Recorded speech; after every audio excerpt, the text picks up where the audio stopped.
Hi, I'm Jerry Maynard, publisher of the new magazine, The Nashville Voice. We're here to interview our mayor, David Briley of Nashville, Tennessee. I hope you enjoy the interview.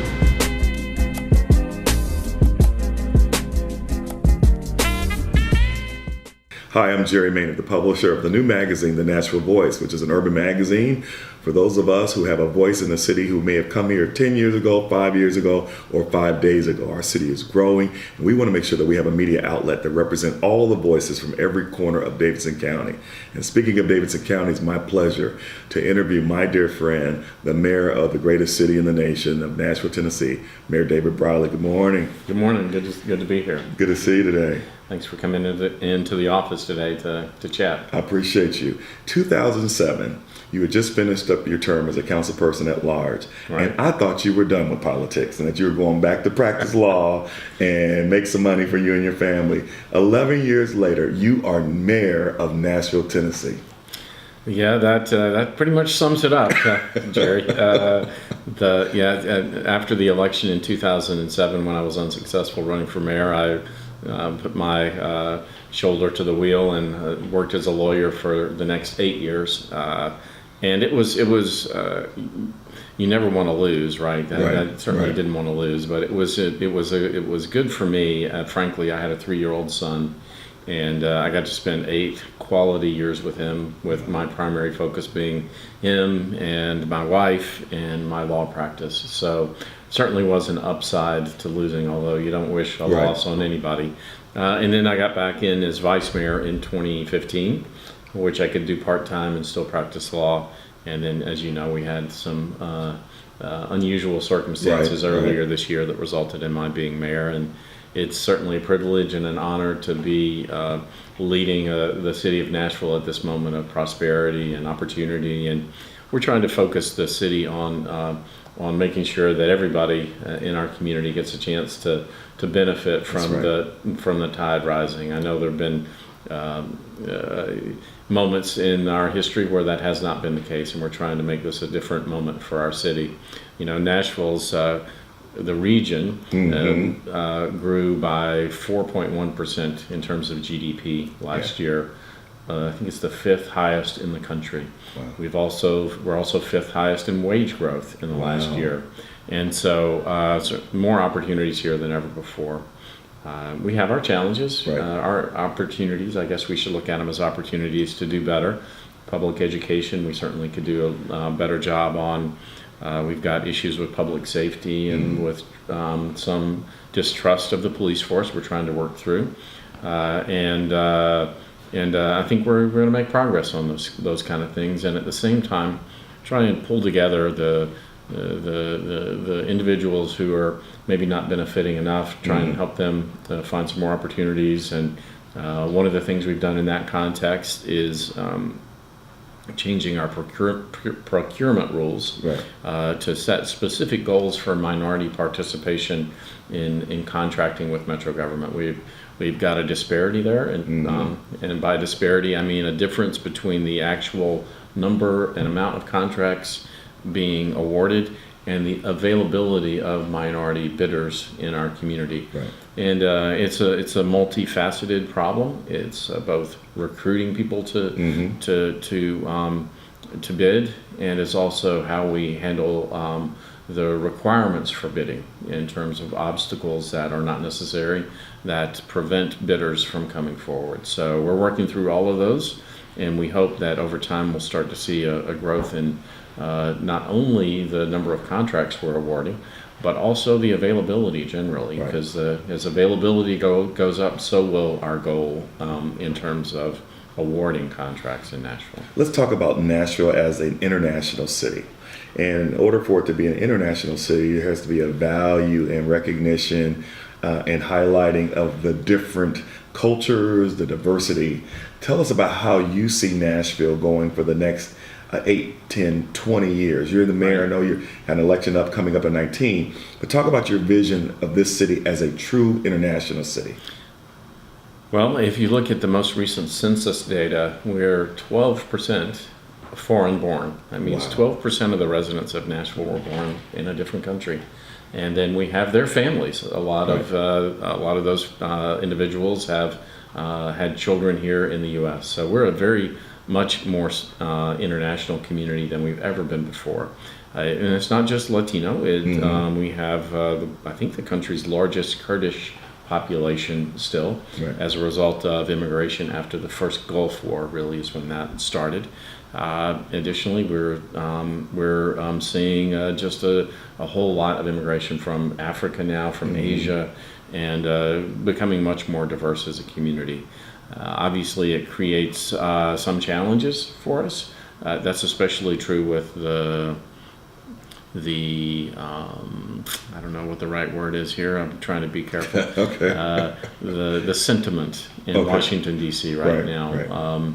We need comprehensive immigration reform. It will help us with our neighbors here in Nashville who might be suffering and fearful these days. So we have an election in November where the state of Tennessee can make a big difference in that regard. I Right. hope we end up with a good result in that. But I think if you look at immigrants and refugees generally, you see that they're a net positive in virtually every respect to a community. Right. That's especially true on the economic side. We see that refugees are bringing more value on the economic side to every community they end up in. And Nashville has a long history going back to Catholic Charities. It's sort of what initiated it here in terms of being sponsors for refugees and that being consistent with the values of Nashville for a long time. So Nashville is not the same when I moved here in 1995, and It is not. you, of course, grew up here. You have legacy here, with your grandfather being the mayor, and I know that you give a lot of credit to your mom for raising you and your brother and giving you the values that make you who you are today. That's true. And so when we talk about Nashville being this international diverse city, something happened recently which MLS soccer stadium was approved, and we know there is one sport that is truly an international sport. Right. Wherever you go in the world, someone's playing soccer. How proud are you of your ability to get that passed? And what does it mean to Nashville? Well, I think if you look at soccer, it is the world's game. When the World Cup happens, more people in the world are focused on that than really anything else. And Nashville's likely to get a game here in 2026. Wow. We're one of 20 cities, I think, that's going to end up competing for 12 locations in 2026. And I'm optimistic that we'll get a game here. MLS was important to us for a whole list of reasons. The council had made a commitment back in November to do it, and then MLS had acted based on that commitment. So we needed to follow through on that. But I had made a commitment to the community that if we could get some improvements on the arrangement with the MLS team, we would do it. So we got some rent payment for the 10 acres. We got some commitments from the team to have a wage floor and to put affordable housing into the development there. So there's been some great things that have happened since November, and the council made the right decision in September to move forward. But Mayor, I got to tell you, you made history. We've never had a community benefits agreement associated with a public-private partnership. Right. And I know that was important to you. Please talk about that. It was important to me that the project reflect the values of the community. And that's what a community benefit agreement is really all about. It's about making sure that the values of the community are addressed in these public-private partnerships. Now, the agreement is between the Stand Up Nashville Right. and the private developers. Right. And so I couldn't make it happen. In fact, I thought it was a good thing, but it was ultimately up to the developers to make that determination. That's the lawyer in you. That's correct. I'm lawyering up on you a little bit there just to make sure you understand. Right. Exactly. Although I repeatedly said I didn't think that the council ultimately would approve it without a community benefits agreement, because I thought I heard that sentiment from the council. And so it's a good step forward for the community, and it's going to be a great development there in a part of town that has been subject to a whole lot of debate and discussion in the past few years. And I think it's going to, at the end of the day, a lot of the community's concerns about that particular project are going to end up seeming minor, because I think at the end of the day everybody's going to look back and say that was a good decision. It does not get lost on me that your grandfather was a leader in the desegregation of Nashville. Now his grandson has an opportunity to make a difference with the recent disparity study. In the past, and I helped sponsor legislation that didn't go far enough, watered down. It was an attempt, it was a good start.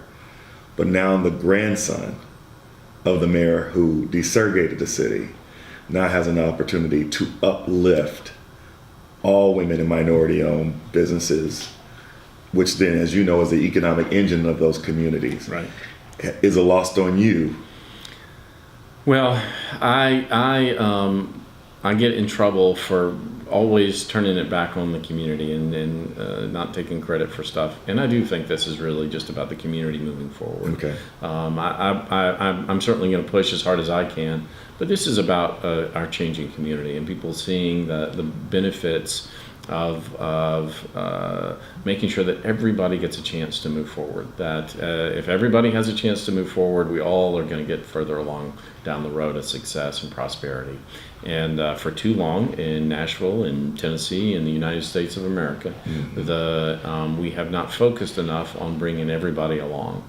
And so I think that's really what this moment is about our focusing on economic opportunity for everybody in this community, with a sense that it's good for everybody. Right. When the entire community has a chance to succeed.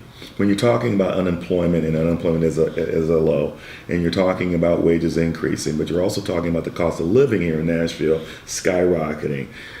The economic engine for any community is that local business, that new American who opens their own store selling products and goods, or that woman-owned business that decides to take a chance and take the capital and savings and she opens her own business, or the African American that decides, you know what, I'm going to be my own boss. And yet when you feel like that the doors are closed and padlocked on you, right. And then the disparity study comes and says we have recommendations to unlock those doors for success. Tell us about what your plans are in order to make sure that that door of opportunity is open for everybody here in Nashville. Well, so when it comes to the disparity study itself, we hired lawyers from Atlanta to come up and take a look at how we were operating. And they've made 10 recommendations to us in terms of how we can ensure higher minority participation in our procurement. And we're going to implement every single one of those, assuming the council will come along with us. We're going to fight and make sure that does happen. And by eliminating barriers to bidding, by setting specific goals for minorities, we think that in the future we'll meet some of the objectives that we have. We'll always have more that we need to do on that front, but we're going to work on that hard. One thing I'm going to disagree with you a little bit about is the sense that the cost of living in Nashville is skyrocketing. And certainly we're not the very low cost city we once were 5 or 10 years ago, and we're becoming much more urban, and the cost of housing is going up. Wages are going up significantly too. And so I'm optimistic that as we add more supply to our housing here in Nashville, which we will do over the coming years, that we'll see housing prices stabilize and wages continue to go up, so that a lot of people who are under economic pressure for housing will see that minimize over the coming years. And in fact, last month we saw the average rent in the core of the city go down. And so we think we're starting to see some progress on that. We saw rents go down at the same time we had 6% year-over-year wage growth in Nashville. So certainly is an issue for us to work on, but I think we're making progress. Between now and next August of 2019, what do you hope to accomplish? Well, we're going to focus on the fundamentals between those two dates, and that means that we're going to be looking at public education, trying to make improvements there. We're going to work hard with Dr. Sean Joseph to make sure he has the resources necessary to educate children. We're going to focus on literacy because we've got a very low literacy rate for third graders. When it comes to police, we need to make sure that we're keeping Nashville a safe place. And at the same time, we're going to make some improvements in terms of how we're policing to try and minimize distrust between some of our policed communities and the police themselves. And then finally, we're going to spend every day looking through a lens of equity when we make decisions in this office to make sure that everybody in our city has a chance to take advantage of the prosperity that's going on. I think that when the mayor leads, people will follow. And I do know that you can't make the private sector do what's right, but I'm hoping that as in other cities, as the mayor, you have a bully pulpit, you have an opportunity to use your position to lead the city, and I hope that the private sector will follow your lead. And I want to thank you so much. One of the things that I like about you when I hear you speak, you talk about how your mom raised 2 boys, which lets everybody know that whether your family is one single parent or 2 parents, or maybe you didn't have a parent that you know, that you can become mayor of one of the greatest cities in the nation. I've had all kinds of opportunities and privileges. I mean, that is clear. If your grandfather was mayor, that is the case. But the greatest thing I think that I had was a mom who really stuck with me and worked hard and sacrificed for me. And so everybody needs to have somebody like that in their life. And it's up to us to be that person and for the young people who don't have anybody right now. Mayor, thank you. Thank you. This is Jerry Maynard from the Nashville Voice. We hope that you have enjoyed the interview with our mayor, David Briley, my friend, of the greatest city in the nation. Thanks.